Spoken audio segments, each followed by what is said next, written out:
Thanks again for joining us, Joy. Over to you. My pleasure. Right, so hi everyone. Thank you for joining me. I'm going to be talking about emotional resilience. So as Juliana said, I am a stress management coach. I'm from the UK. Been doing that for 15 years and working with hundreds of clients in supporting them with areas of stress, anxiety, depression, overwhelm, plus also looking at self-confidence and emotional resilience. So stuff happens in life, but it doesn't have to be sink or swim. And I should have mentioned, I'm also the author of Navigating Stress, got a new book out, and I also do some online courses. So the big question for me is, are the challenges being faced by the creative community, is it anything that's different to the rest of the world? Or are you also in an industry where what you do is bad for your creative output and possibly bad for your health? And I've got a yes and no answer on this one myself at the moment. I'm a bit on the fence. So I've pulled up 7 challenges that I think are facing the creative community. And I'm sure you tell me a lot more as well. So please feel free to, pass that on to me. You have a stressful job. Some people handle it well, others don't. You're also in a competitive industry where you need to be number one. You need to deliver your A game and be unique and do your best creative work. And it comes down to sometimes winning awards so that you can attract clients, attract them and also retain them. And within that whole process, I'm sure there's a lot of egos involved, a lot of strong personalities involved, and it may involve jobs being on the line. In some industries, you're only as good as your last job. That's tough, isn't it? So point number 3 is the industry is experiencing strong structural and also other practices that may not be helpful. Be moving away from agencies towards in-house work, and that might be less job security for some people. And I'm not even going to go into detail about COVID. We all know the impact that it's had on the whole world, but also on your world. So it may be leading to heavier workloads for you, possibly even tighter deadlines as well to work with. Number 4, the challenge that I think faces everyone is possibly poor communication. Now, poor communication happens. We haven't been trained to communicate, and we have to work in teams. So good project management is essential. Teamwork is important, and you cannot afford to be a lone wolf. Let's look at challenge number 5. Health and safety challenges. There's emotional exhaustion, mental burnout, and perhaps this may be coming about through bad industry practices or company culture, unrealistic expectations. I know you don't have to go down a coal mine or do anything really dangerous working on a construction site, but there are still challenges within the environment that you work in that may be detrimental to you. Now, point number 6 is adrenaline, and that ties in with point number 1 that I had around stress. You have to thrive and survive on that. So how can you build stronger, healthier, more motivated teams without creating any health issues? And lastly, challenge number 7 is know your psychology. So that's my area. That's kind of my line of work. And also you have to understand that area too.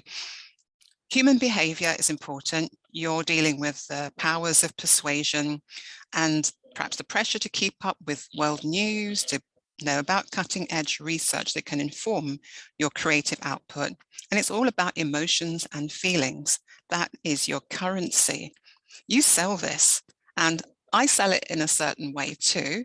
I work with people's feelings every day on a daily basis. So my question is, are you practicing intentional self-care? And are you protecting your creative wealth? Big question. Let's move on to my definition of emotional resilience. So I keep it simple. I'm a very simple-minded person. I think it makes things less complicated. But I think it's your ability to respond and to recover from physical, psychological, or emotional challenges. Let's call those triggers. And I put adversity on the screen as the biggest factor, because adversity needs to be present for you to develop emotional resilience. Sounds counterintuitive, but if you're going to pass through this tunnel of resilience, something has to happen, and then you have to really rise above it and succeed. And as you come out of the tunnel, you're a lot stronger. You might have other words for that, like strain or pressure or tension, or as I said, stress. So, lots of words that you can choose from. And my big question here is, how can you use the data that you gain from your experiences, your daily experiences, to build up your resilience data bank? Because I do believe that as we do things in life, they build on top of each other. And that's why this strength is happening. Right. How can you activate and build resilience? This is the big question, isn't it? And I'm going to be telling you about a framework that I love using called TEA. I'm not sure if I invented it. I doubt it very much, because there's nothing unique in this world, is there? Different spins on things. But T stands for thoughts, E stands for emotions, and A stands for actions. And they all work together in a cycle, which I call a vicious cycle. So resilience building, for me, it's that big mindset stretch. And I've got a warning here for you. Building resilience will create stress and anxiety symptoms for you. So the problem happens, let's say on the far right-hand side, you're moving towards a solution over here, and in between there's this big gap, and you will be stretching for solutions. It might be uncomfortable, it might be unfamiliar, but human beings are problem-solving machines, and we're designed for doing this. So that gap between the problem and the solution is where resilience grows, and it's a growth gap for you. So every day we've got different hurdles and different mountains to climb, some bigger than the others, I'm sure. But I want you to become really good at assessing the intensity of every challenge that comes in front of you, and perhaps showing a little bit more care and thought before you react, because that's really going to influence, again, your resilience and also your energy. Let's look at a couple of resilience blockers. So I think there are 3 levels: physical, emotional, and psychological. And if we're going even deeper, we can say spiritual. So it depends on what page you're on. So I'll throw that in there. Things that might get in the way: working to tight deadlines on a regular basis, to the point where you are, as I said, getting into that place where you're moving towards chronic stress because you're not really de-stressing and decompressing in any kind of way. Funnily enough, hunger and tiredness, so physical challenges, can really be a block to your resilience. You might just need something to eat. You might just be thirsty and require some water. The brain is composed of an awful lot of water, and sometimes when we get a bit foggy-minded, it can be that we just need to hydrate in some way. There might be health challenges that you're facing and illnesses, or we could have office politics or cultures that's happening in your organization and procedures. How about difficult colleagues and clients coming into play? Again, very challenging for you, and it might get in the way of you getting through the work that you need to do. I'm looking at conflicts now and demands. That comes from all areas. That could be work, but also your personal life. And let's not pretend your personal life cannot help but creep into your daily work life. I find it really hard to concentrate if there's some problems happening at home, or I've had a difficult situation that's cropped up within my family. How about if you have the lack of resources and skills? That can be another thing at play. Then chronic stress I've mentioned, and the bigger things like mental health problems around anxiety and depression, and an awful lot more. So the big question is, how does this reduce your ability to think straight, to find those supportive solutions, and to cope with pressure? Here's a scenario for you.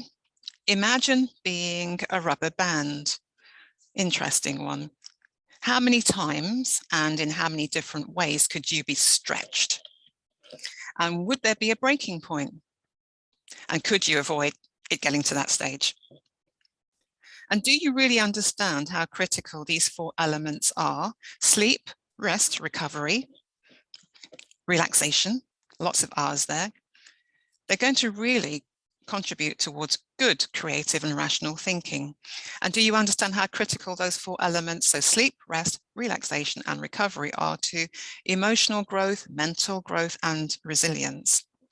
So continue to rate your ability, if you can, to react and respond, to adapt and change to any setbacks, adversities, and challenges that are happening to you. So we're using that scale of 1 to 10. So keep that in mind. 10 is being, I'm great, very resilient. I'm a 10, 0, not so good. So resilience building is about that big mindset stretch. I really do believe that. And in that space, we come through the other side a lot stronger. But I don't want you to just keep powering through things. You have to be very mindful of what your own tolerance levels are and play to that, and stop comparing yourself to other people. We all respond in different ways. It doesn't mean we don't get there in the end. We all get there in the end.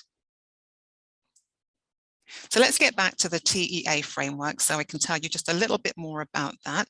And that is thoughts, emotions, and actions.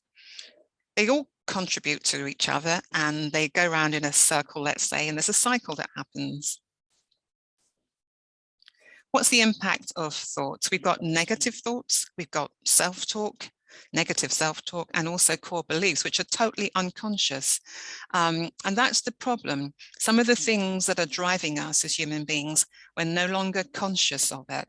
We're doing things on automatic. Now, this kind of thinking that I've put down here, a couple of ideas that I've thrown out, you may not directly realize this is at play in your life. And I've got an image here of a cassette recorder.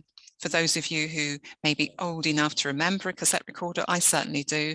You might want to think about a CD, if that's the way of storing stuff for you, or MP3s, any way of storing information that you can replay back. So imagine that some of this thinking has been at play for you in your life and it's going round and round. You're not even realizing that it's there, but it's having an impact. Things like, I'm unlovable, or I'm helpless, or I'm powerless. Bigger ones like I'm unworthy, or I'm ineffective, I'm incompetent. We can also get a sense of just being different. Sometimes we might feel we're unacceptable. Also, the big one for me can be that I am stupid. It's just there in the background, there's some background noise, or I'm a failure. So when these particular thoughts are at play, they're going to create an emotion, and that emotion is then going to have a knock-on effect in what you do. So believing these thoughts doesn't make them true. It's an opinion. It's not a fact, but they can stop you from building that resilience that you need. So I hope you're still with me, guys. Let's look at emotions. What's the impact of emotions? Now, negative emotions will trigger physical symptoms.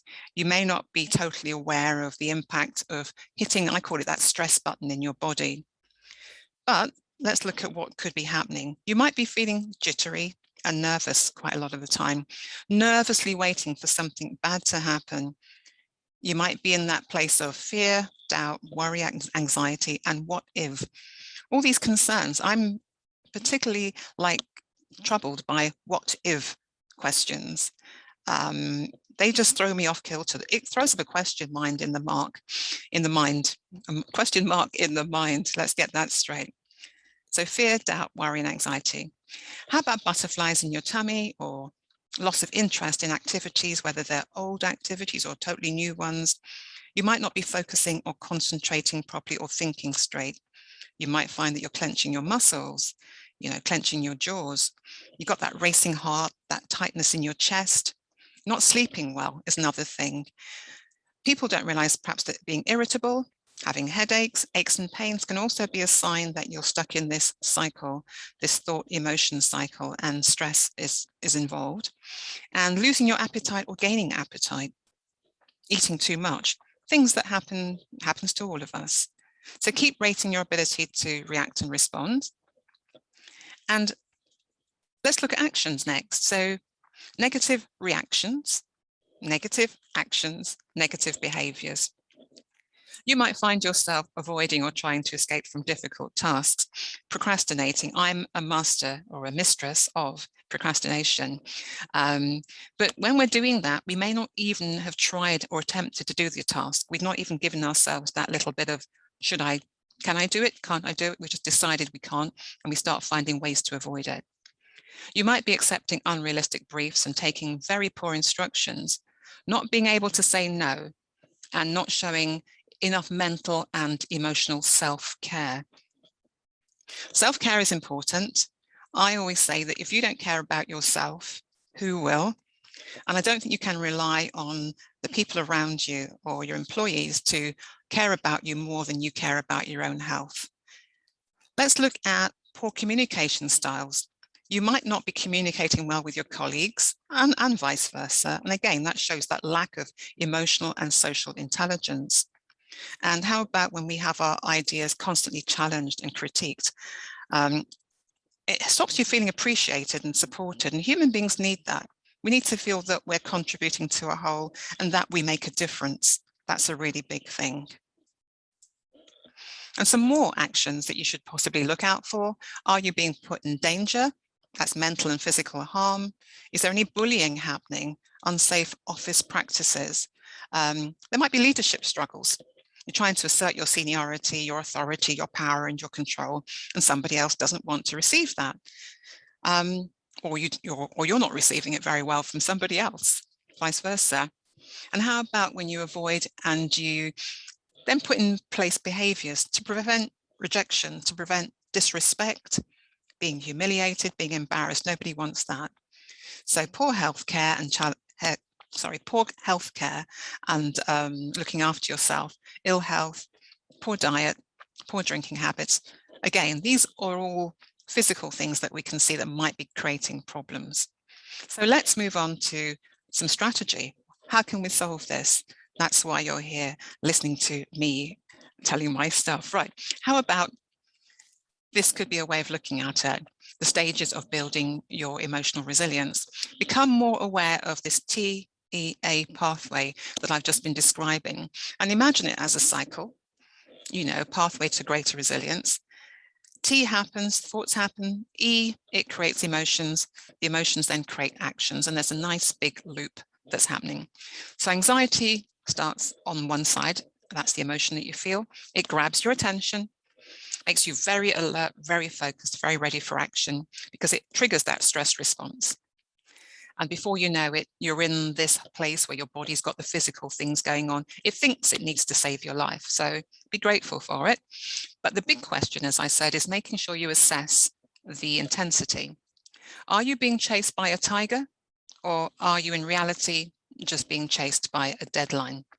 Get those in place and you'll begin to be able to stop yourself from falling into that stress, a stress hole really, where you can't get out of it. And you're stopping yourself again, moving through that tunnel and getting that greater resilience. You'll then be triggering this T cycle.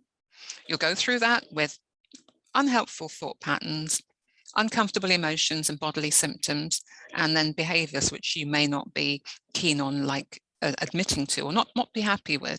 They're not helping matters at all. So remember to do the big stretch from the problem to the solution. That gap in between is where you build the resilience, and be mindful of your own tolerances and your limits too. And finally, I do want to say, just assess your threats accurately, because stress happens. We can't get away from it. We should be grateful for stress. It brings such an energy to the game. But my main thing is that you love your adrenaline, love your stress, but prevent that emotional exhaustion and that mental burnout that happens to human beings. So assess your threat. Think of it as 3 parts. Is this a threat? And a threat involves lions, tigers, fire, flood, earthquakes, tsunamis, you name it. Okay, real threats to life. Or is this simply a challenge? Something new that's uncertain, I feel less in control of it, and my ego might be bruised, i.e. I might get something wrong and end up with egg on my face. There's a challenge happening. Or is this an opportunity where I need to just collaborate? The threat just eliminated, not a problem. Challenge, well, it's a challenge, but I can't handle it by myself, so perhaps I need to collaborate with other people to support me. So learn to befriend others, learn to help others, learn to seek support, learn to get the extra resources that you need. Build that resilience and assess and empty that stress teacup daily. It does get filled by the daily hassles of life, and you can have real situations and imagine situations, and your body will respond in the same way, which is quite scary, isn't it? That your imagination can just trigger exactly the same response. Channel that inner chameleon, learn to adapt, to change, and to grow. Be that flexible shapeshifter and transform your thoughts, emotions, and actions. Make them positive. So as I said, deconstruct it and then reconstruct it. So stop brainwashing yourself with negative images of past failures and mistakes. And I like to use the word mistakes because if you imagine the film industry, we have take 1, take 2, take 3. The job gets done. Okay, so don't be afraid of mistakes. Rehearse and repeat things mentally that are making you feel good. So past triumphs, past memories, they will immediately trigger something, a good sensation in your body, which you can utilize. And be okay with your failures and your mistakes. Don't get sucked in by the word failure. Change it into something else. Children learn to fail their way to success. Every day is new. They're always doing new things. And that was you once as well. So channel that inner chameleon. Getting to the end, guys. So some extra positive things you can do. Build that resilience. Practice saying no when you truly don't have the capacity to take on more. Get that quality sleep as well. Stop burning the midnight oil. Give your brain the right fuel and the hydration that it needs, because thoughts are units of energy and we only have so much in one day. Understand the benefits of sleep, rest, relaxation, and recovery, and do not be ashamed to daydream, to doodle, to zone out in between those bouts of creative work, in between those bouts of inspiration, because I think the brain learns best, and lots of science has proven that that's the case too, not just me saying it. And creative ideas need a little bit of mooching over, a little like cooking a good meal, a bit of marinating, and just get that thing resting and thinking. And you might notice that in between naps, we have great ideas. If we're just in the shower, we can have great ideas. Gardening, anything that allows us to go from being very focused to, I call it diffuse thinking. So be a resilient creative and protect your most valuable asset. That's your creative mind. And please feel free to access these slides. I've got my link there. I was going to try and drop that into the chat box. I will give it a try, but it's www.joylangley.com and then /f/f, building creative resilience with hyphens in between. So please do that. And do remember that I've got my book out. It's interesting. I've had some good reviews. I like it. It's good stuff. It's all the things I share with people, and I've kept it really simple, and it takes you through a lot of what I've just mentioned. So please feel free to contact me, joy@joylangley.com, or visit my website, joylangley.com. I'm also on LinkedIn, where you'll find me as Karen Joy Langley. And I've enjoyed this particular topic. I love sharing it with everyone. So thank you for listening to me, and I shall now return to Juliana. Joy, thank you so much. What a helpful framework to being able to activate our emotional intelligence. So if we do have a couple minutes for questions, so please pop them in the chat now, and we can take a few minutes and have some Q&A with Joy. Joy, I have a question for you. I think oftentimes we have, there's this misconception that if we talk about burnout as an employee, as a colleague, that it's a sign of weakness. So I think a lot of folks, fear speaking out about their own burnout. So I wonder if you have any kind of practical advice for how we reach out for help. I know you mentioned that is a really important part of this, but I think that's a lot, oftentimes the hardest part is actually speak up about it with your boss particularly. And so I just wonder if you have any practical advice for how to go about bringing this up in approaching Yeah. the topic? Interesting. I'd like to think that in this day and age, Juliana, a lot of people are aware of mental health challenges for all of us. It's not like the dark ages when we couldn't talk about it or be put somewhere or, like you didn't talk about it. It's very out in the open. And I think that in order to get the best work out of people, you do need to understand what the glitch is. So this thing about being quite embarrassed or ashamed of ourselves for having a mental health problem is like, what's the big deal? Everybody has it. Nobody admits it. And I think that as a team, as someone who runs and manages a team, you want your people to be at their best. I can't imagine having somebody in my team who was not pulling their weight or letting me down or ruining things. So I think it's a sign of strength saying, you know what?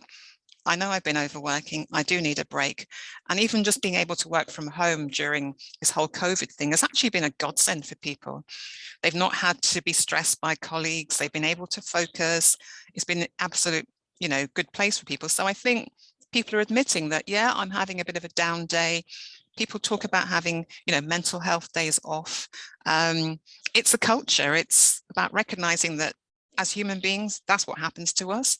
And even if it's not happening to the person that you're talking to or who you're sharing this with, they will probably have family members, 9 times out of 10, perhaps 10 times out of 10, who will experience it, possibly a partner, brother, sister, best friend, because life is full of ups and downs. And this resilience thing is something where you can be resilient in certain areas and not in others. So I don't think it's something that people should be keeping hidden. And I think that if they do that, they could be losing some of the best people that work for them, because creativity requires a certain amount of sensitivity. So probably creative, sensitive people, that sounds like, yeah, what's the big deal? So in touch with our emotions. So we should be in touch with the fact that we're having like an up and down day, and it should be acceptable. I don't know if that helps, Juliana, but yes, absolutely. I do agree. I think we're recognizing a cultural shift in our workplaces, and more, I think, are invited into those conversations of, our own well-being. So it's having that courage to speak up, I think, is the hardest yes, I part. think so. We have a couple of questions sort of on the same line. How can you guide a coworker out of their own negative thoughts that they have a negative perception, even though there's no evidence that anyone thinks negatively of them? How can you convince someone that, yeah, well, okay. I think when we're in a depressed space, everything looks bad. Okay, so it's nice that you want to help somebody with facing their own negative thoughts. It may be easier to encourage them to read things or go to certain websites and also talk to them. I think approaching somebody who's being a bit down is, if you're a good friend, you'll say, do you know what, I've noticed that you've not been in a good space. You might not realize that this could be because you're stressed or you're anxious or you're depressed. Have you thought about it?